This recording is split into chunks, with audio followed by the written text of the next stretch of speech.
Halo, selamat datang kembali dalam pertemuan 10 tentang analisis korelasi pada mata kuliah metode kuantitatif. Terima kasih yang sudah mensubscribe Elite LTV pastinya, karena subscribe Anda, pemirsa sekalian, video ini menjadi lebih berkembang sampai titik ini dan kemudian akan berkembang kembali pada pertemuan-pertemuan berikutnya. Terima kasih atas subscribe-nya. Mari kita menyimak bersama tentang analisis korelasi.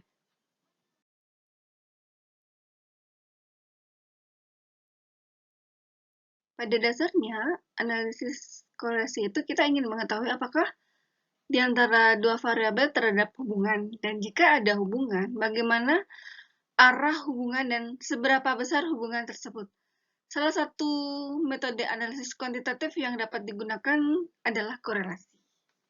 Jadi, analisis korelasi pada intinya umumnya berdefinisi sebagai teknik kuantitatif yang digunakan untuk mengukur keratan hubungan atau korelasi antara dua variabel atau lebih.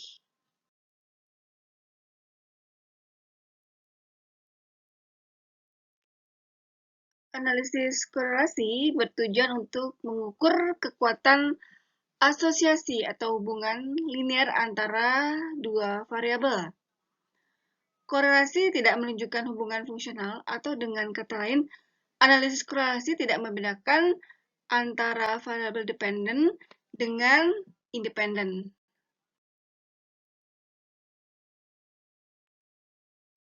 Dalam analisis korelasi dikenal ada dua jenis hubungan, pastinya yaitu hubungan yang positif dan hubungan yang negatif, seperti yang nampak pada gambar berikut. Nah, hubungannya itu kalau negatif pastinya akan menurun ya. Di sini dilihat bahwa ada hubungan inflasi dan suku bunga. Ya, di mana di sini inflasinya menurun ya terhadap suku bunga, akibatnya korelasinya negatif. Jadi di sini kita lihat dari 2 kemudian menurun ke 24 inflasinya. Ya, jadi dia hubungannya negatif ya, dengan suku bunga yang menurun ya, bukan inflasi yang menurun, tetapi suku bunganya menjadi menurun karena ketika inflasi 2, di sini suku bunganya ada 35, kemudian pada suku bunga menurun menjadi 20 berapa ya ini, 27 ya, sekitar 27, itu inflasinya berada kepada titik 9,5, kemudian menurun sampai titik 11, di mana suku bunganya itu menurun juga di angka 20 ya. Jadi yang menurun ini adalah suku bunganya. Jadi dia korelasinya negatif terhadap suku bunga. Untuk berikutnya, hubungan produksi dan minyak goreng itu ada korelasi positif. Di sini kita lihat produksinya itu meningkat ya, kemudian harga minyak gorengnya menaik. Jadi ada korelasi positif pada grafik untuk hubungan produksi dan minyak goreng. Jadi yang menaik ini adalah produksinya, sementara harga minyak gorengnya juga semakin menaik, dan ini menunjukkan korelasi yang positif untuk hubungan produksi dan minyak goreng.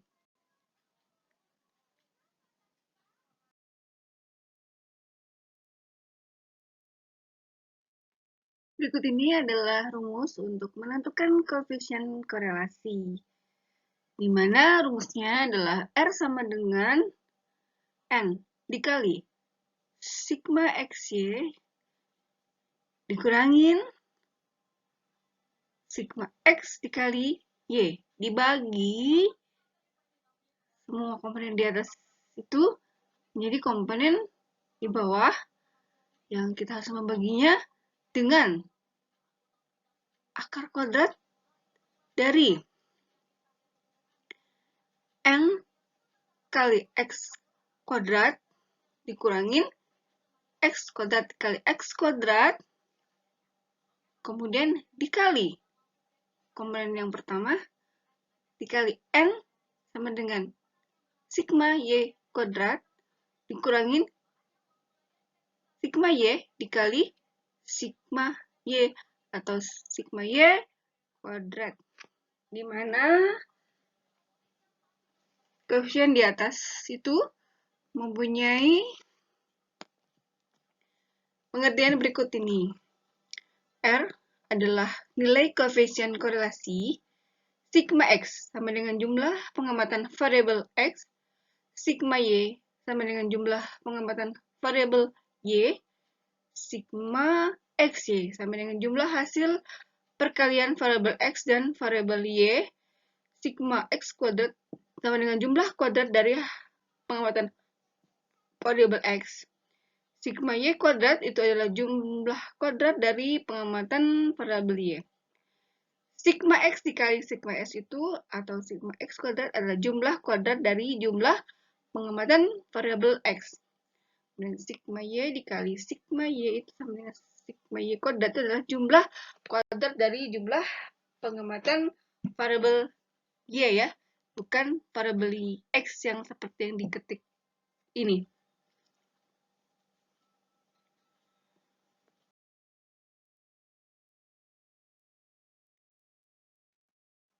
Bentuk hubungan kuat dan lemahnya suatu korelasi dapat dilihat pada gambar berikut. Korelasi negatif sempurna itu adalah -1. Kemudian ke arah berikutnya itu korelasi negatif kuat, kemudian korelasi negatif sedang itu berada di -0,5, kemudian korelasi negatif lemah, kemudian sampai kepada titik 0. Ya, itu 0 sampai kepada -1 itu merupakan korelasi negatif. Sementara untuk korelasi positif itu 0 sampai dengan 1,0 sampai berikutnya dan seterusnya. Di mana korelasi positif lemah, kemudian korelasi positif sedang itu berada di 0,5, korelasi positif kuat dan korelasi positif sempurna pada 1,0.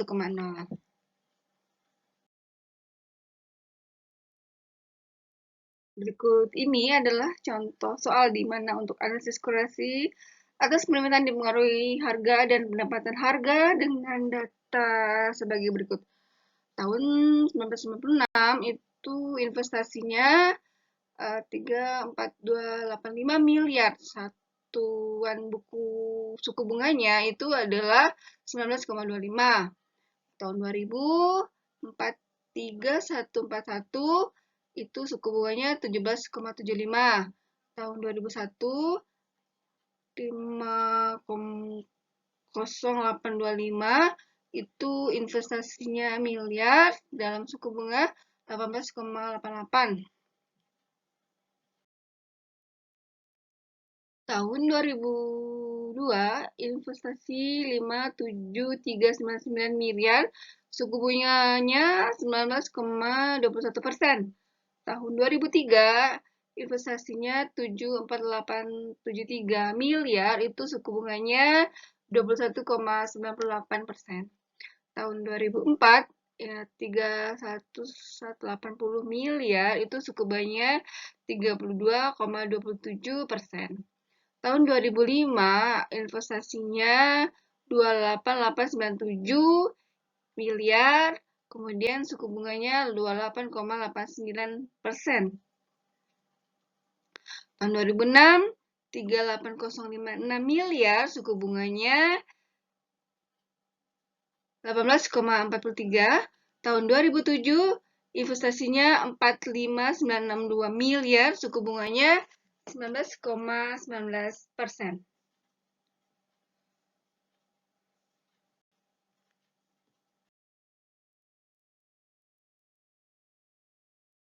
Nah, di sini kita hitung dengan memasukkan masing-masing data N, Y, X, X2, XY, sama Y2.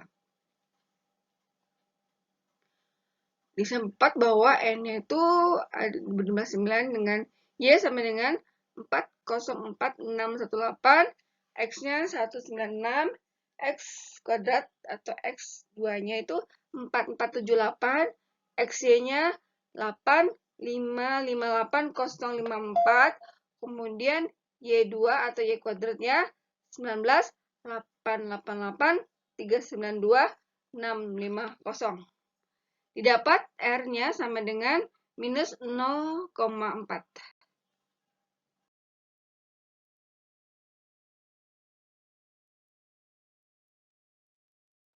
Dalam analisis korelasi juga penting untuk menentukan koefisien determinasi, yaitu bagian dari keragaman total variabel terikat Y, di mana variabelnya dipenuhi atau independen, yang dapat diterangkan atau diperhitungkan oleh keragaman variabel bebas X. Ini adalah variabel yang mempengaruhi atau independen. Ini koefisien determinasinya adalah sama dengan R kuadrat. Nah, R kuadrat itu sama dengan N sigma XY dikurangin sigma X dikali sigma Y kuadrat.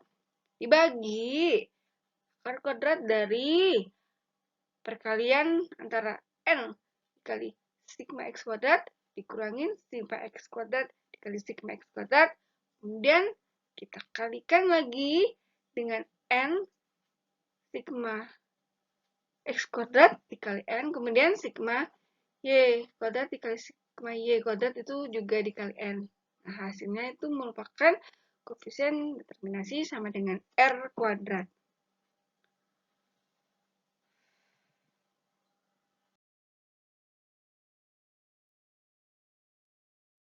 Untuk mencari T hitung, rumus uji T untuk uji korelasi yaitu T sama dengan R dikali akar kuadrat dari N min 2 dibagi 1 min R kuadrat. Atau T itu sama dengan R dibagi kuadrat dari 1 dikurangin R kuadrat dibagi N kurang 2. Di mana T itu adalah nilai T hitung, R adalah nilai koefisien korelasi, N adalah jumlah data pengamatan.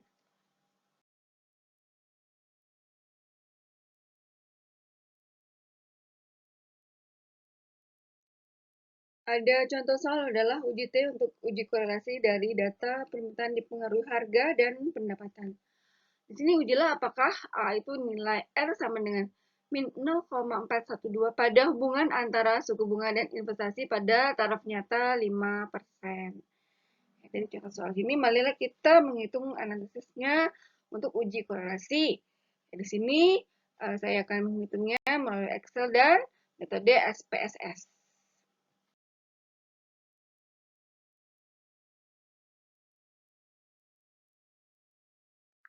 Berikut ini adalah langkah-langkah pengujiannya. Pertama, dalam perumusan hipotesa yang diuji adalah koefisien korelasi sama dengan 0. Korelasi dalam populasi dikelambangkan R, sedangkan pada sampel itu R kecil. H0 itu R sama dengan 0. HA itu R tidak sama dengan 0. Yang kedua, taraf nyata 5% untuk uji dua arahnya itu 0,05 dibagi 2, jadi sama dengan 0,025. Dengan derajat bebas atau GF-nya itu sama dengan N dikurangin K. Jadi sama dengan 9 dikurang 2, yaitu N-nya jadinya menjadi 7. Kok N-nya jadi 7 ya? Tadi bukan N, N-nya itu 9, K-nya 2, jadi DF-nya itu adalah, atau derajat bebasnya itu 9 dikurang 2 sama dengan 7. Untuk nilai tarif nyata itu di atas kita ketahui bahwa 0,025 dan DF-nya itu sama dengan 7 adalah 2,36. Ingat ya bahwa N itu adalah jumlah data pengamatan yaitu 9. Sedangkan K itu adalah jumlah variabel yaitu Y dan X yaitu, jadi K-nya itu sama dengan 2. Untuk langkah-langkah pengujiannya itu berikutnya adalah langkah ketiga. Kita menentukan nilai uji T. Di sini dalam rumus T itu kita cari Kemudian makanya hasilnya itu menjadi minus 1,21. Ya, dari rumus T yang kita ketahui di atas. Untuk berikut langkah pengujiannya, itu kita menentukan daerah keputusan dengan nilai kritis 2,36 ya. Ini adalah nilai kritisnya itu HA minus 2,36 sampai kepada T-nya itu minus 1,21 sampai kepada 2,36 ya. Jadi kita bisa menghubungkan HA, HO, dan HA-nya kembali menjadi sebuah gambar untuk menentukan daerah keputusannya pada langkah keempat ini. Langkah berikutnya adalah 5. Kita menerima keputusan. Nilai T hitung ternyata terletak pada daerah H0. Nah, ini menunjukkan bahwa tidak terdapat cukup bukti untuk menolak HO. Sehingga dapat disimpulkan korelasi dalam populasi itu sama dengan 0. Hubungan antara tingkat suku bunga dengan investasi itu lemah dan pastinya dia tidak nyata.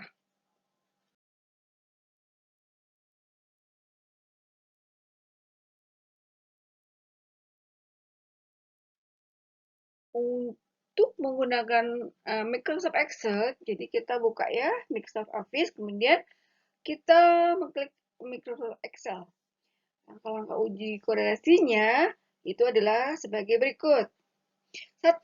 Kita masukkan data ke workshop MX Excel dengan perintah File, Open, Data. Kemudian yang kedua, dari menu utama MS Excel, pilih menu atau data. Kemudian kita cari data analis, kemudian pilih submenu correlation. Yang ketiga, setelah terbuka, masukkan range variabel Y dan X pada menu Insert Range. Yang keempat, pilih output yang dihasilkan pada New Worksheet atau Output Range. Kemudian yang kelima itu adalah tampilkan output Excel-nya.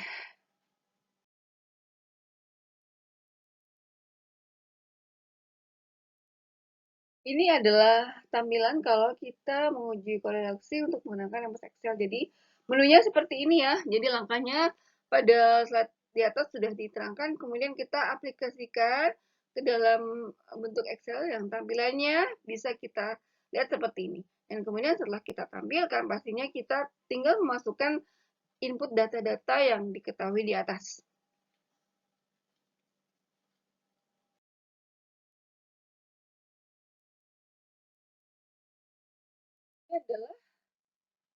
Ini adalah tampilan tadi langkah uji korelasi menggunakan MS Excel. Jadi kita klik file-file yang di atas, kemudian pada tahapan tampilan seperti ini.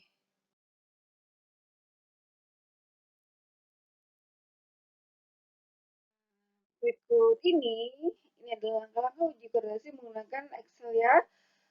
Tampilannya seperti ini.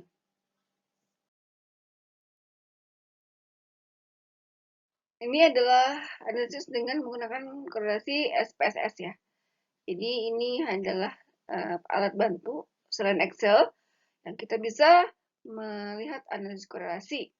Nah, kita buka dulu ya SPSS, kita install, kemudian masukkan data worksheet SPSS dalam perintah file open data. Nah, dari menu utama SPSS kita pilih menu analyze, kemudian pilih menu korelasi atau lalu pilih pivot. Yang ketiga, tampak di layar tampilan window pivot correlation. Yang keempat, isikan data ke kotak variabel atau kotak konstruk dan skor total. Yang kelima, pilih correlation coefficient percent. Kemudian yang keenam pilih OK. Dan yang ketujuh, kita tampilkan output SPS.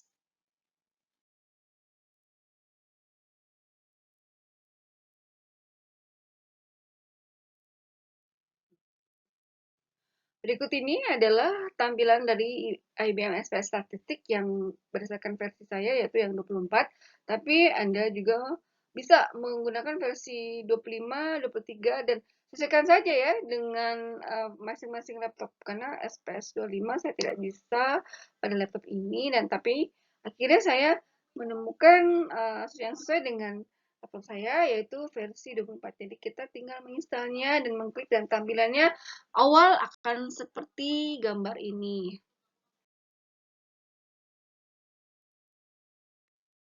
Ini adalah tampilan dari worksheet SPSS setelah kita mengklik dari aplikasi SPSS yang di atas. Nah, ini adalah tampilannya dan kini kita akan menginput sesuai dengan apa yang kita inginkan.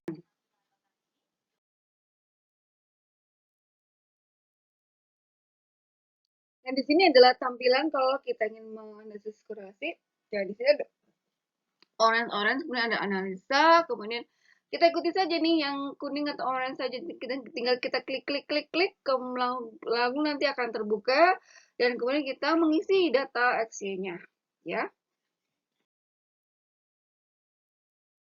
Setelah itu ada orange itu kan sudah ditampilkan karena kita mengisi yang sebelumnya, lalu kita klik lagi dan kemudian kita langsung mengklik lagi tanda-tanda panahnya sesuai dengan perintah dari langkah-langkah untuk SPSS di atas pada slide yang sebelumnya.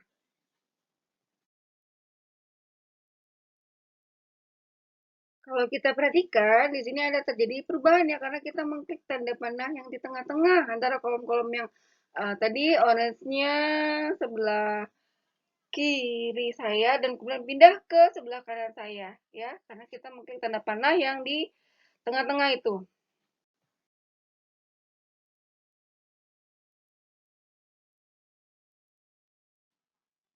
Dari output uji korelasi menunjukkan bahwa penjualan dan keuntungan pedagang buah di Kramat Jati itu dia berkorelasi karena memiliki koefisien korelasi R-nya itu sama dengan 0,663. Jadi dia lebih besar sama dengan 0,3 atau dengan nilai signifikannya itu 0,026 itu dia di bawah dari 0,05 sehingga dapat disimpulkan bahwa besarnya volume penjualan itu memiliki hubungan yang erat dengan tingkat perolehan laba para pedagang buah di Kramat Jati. Jadi ketika kita memasukkan uji korelasi dan data-data XY, kita dapat uji korelasinya dengan gambar seperti tabel yang ada di ini, dan kita bisa membacanya dari output uji korelasinya yang akhirnya kita bilang bahwa perolehan laba para pedagang buah itu bisa menghasilkan hubungan yang erat dengan tingkat perolehan labanya di Kramat Jati.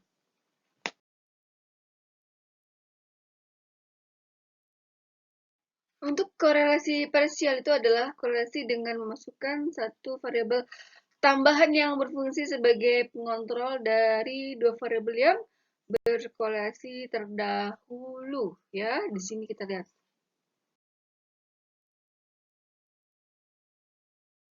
Untuk contoh soalnya ada keyakinan bahwa antara penjualan dan keuntungan ada hubungannya, namun untuk memperbesar keuntungan diharapkan dapat meminimkan biaya. Berikut adalah data penjualan, laba, dan biaya operasional dari 11 pedagang buah di Kramat Jati tahun 2019. Nah, di sini kita hitung berapa besar koefisien korelasi penjualan terhadap keuntungan dengan biaya operasional berfungsi sebagai kontrol dengan menggunakan SPSS ya. Kemudian kita investasikan hasil pengolahan data dengan taraf nyata 9,5 sorry bukan 9,5 tapi 95% ya taraf nyatanya atau alfanya 0,05.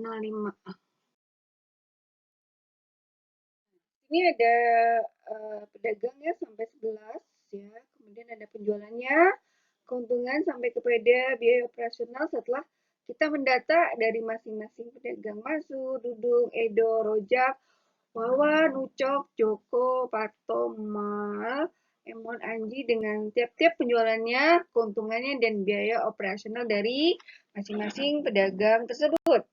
Jadi kita bisa melihat data-datanya ya dari tabel-tabel ini.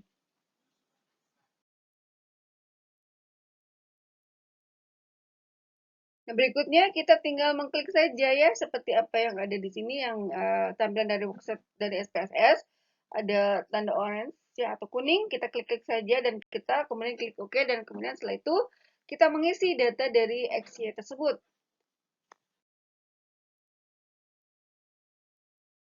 Setelah itu kita masukkan kembali seperti yang orange-orange itu atau kuning-kuning ya, yang kemudian kita klik-klik selanjutnya dan akan tampil data worksheet seperti ini.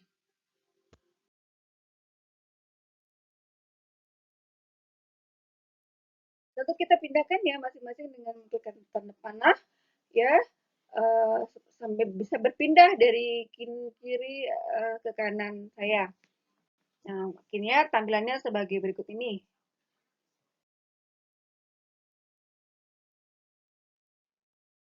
Di sini kita bisa hasilkan datanya ya, setelah kita input data-data tersebut di atas, maka koleksinya itu ada pada tabel-tabel ini ya. Ini adalah tabel hasil otomatis dari SPSS.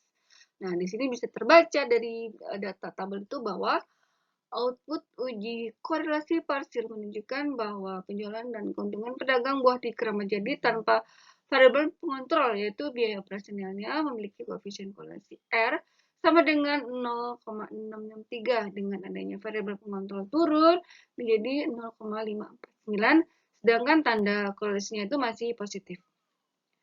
Nah, di sini juga kita bisa membaca dari data correlation yang didapat dari SPSS bahwa hasil penjualan dapat diartikan besarnya biaya operasional yang dikeluarkan oleh pedagang buah masih ada korelasi yang positif antara volume penjualan dan keuntungan.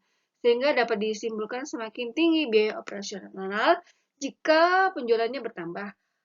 Di sini juga ada kecenderungan ya, keuntungan yang diperoleh pedagang buah di Keramat Jati itu dia akan bertambah.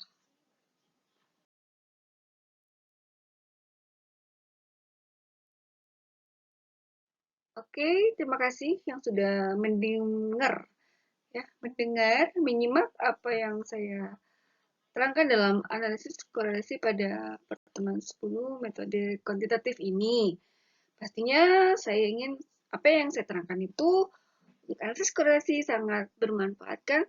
Dan terima kasih juga sudah mensubscribe Elita LTV. Terima kasih atas kebersamaan waktu dan tenaganya untuk mendengar ini. Dan jangan lupa subscribe Alita LTV. Sampai jumpa lagi di pertemuan berikutnya.